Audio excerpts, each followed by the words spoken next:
Yo, what up YouTube gang? I'm Jay Pats for those of you that don't know, and today we're going to be breaking down this beat called Wrath.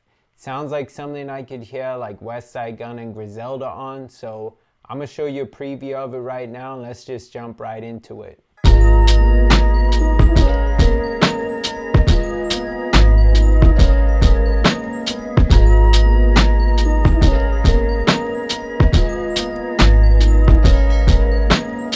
So this beat was a combination of a sample that I found on Splice, and then I layered a bunch of stuff on top of it as well. So we're gonna start with the first sound that inspired me to make this whole beat, which was a sample I found on Splice. And then I'm gonna show you what I did with it. I chopped it up in Serato and I put some effects on it.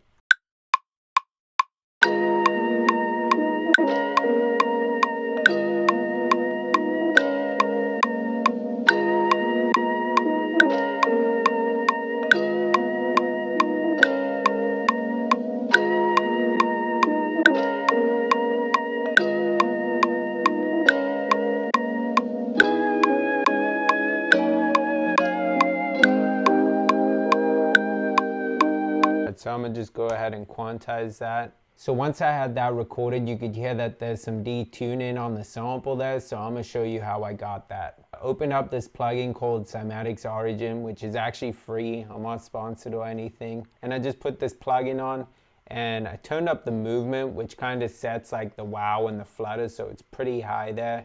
And then a little bit of saturation. This is noise.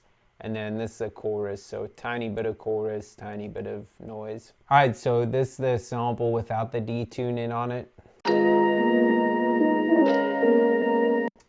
And then with it. Next, I took this Glockenspiel and I kind of played like a weird timing pattern with it, but I'm gonna try record that and then I'll show you what I did after.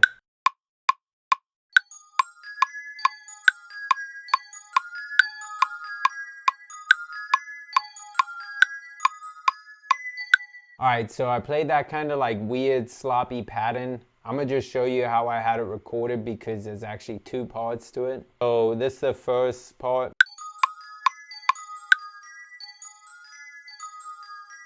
You could hear I played it kind of off and sloppy, and that just gives it like a cool different swing.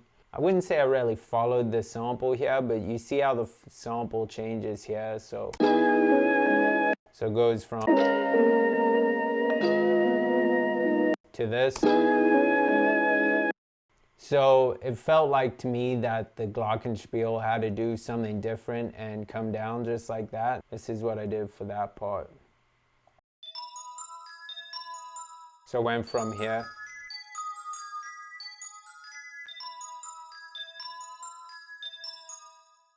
And it just felt right to follow that, so that's why I did that. Next, I played these strings. There was two different chords I came up with. This was the first one.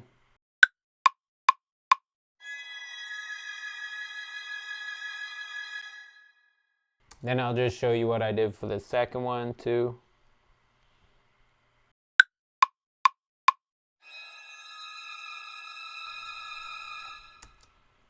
All right, so this is how the chords look. Mad simple. Also, again, you see at the end coming down so that it's not just the same thing because the sample also came down. So like I did with the Glockenspiel, I just wanted to follow it again with the strings. All right, so next I just added in this like pad sound, more for like some ambience and some eeriness. So these are the two chords.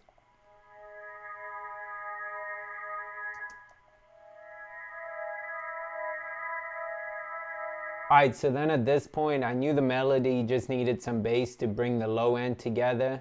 So I'm going to show you what I did for that.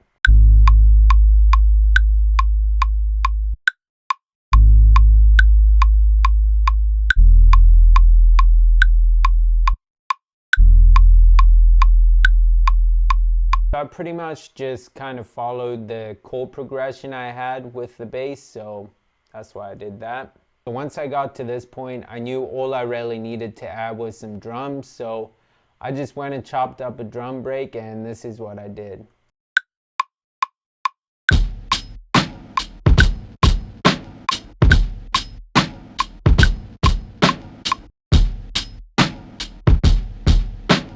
So when you bring everything together, this is what it sounds like.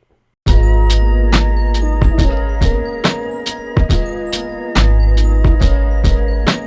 that point, I knew I just needed to arrange the beat, so this is what I did for the arrangement. Did a 1-bar intro, which was just the sample chops. Alright, so next we just did a 16-bar verse where we just brought the bass, the drums, and the strings in.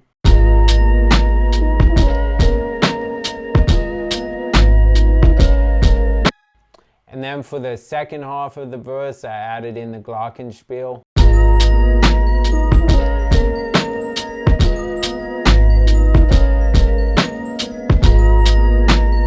So then we just did an 8-bar hook, and the only thing we brought in there was the Mellotron pad.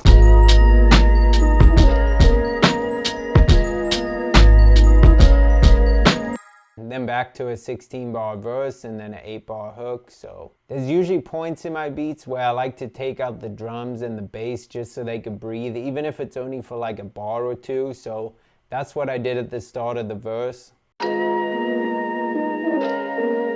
So you can kind of hear why I did that if you listen to the end of the hook going into the verse.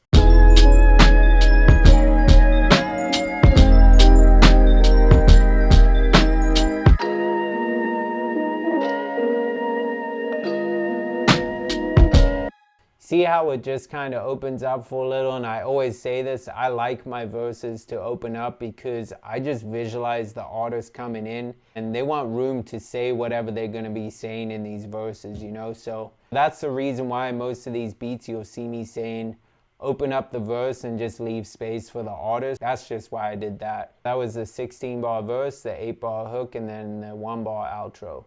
Alright yo, so that's pretty much how you make a dope Westside Gunn Griselda type beat. Thank you for tapping in, and please don't forget to hit that like button, subscribe button, and the notification bell so that you don't miss a video from me. I'm gonna keep dropping these gems, and I just want to grow a dope community with you guys so we could all get better and be doper producers. So thanks for checking out the video. I'm Jay Pats. Peace.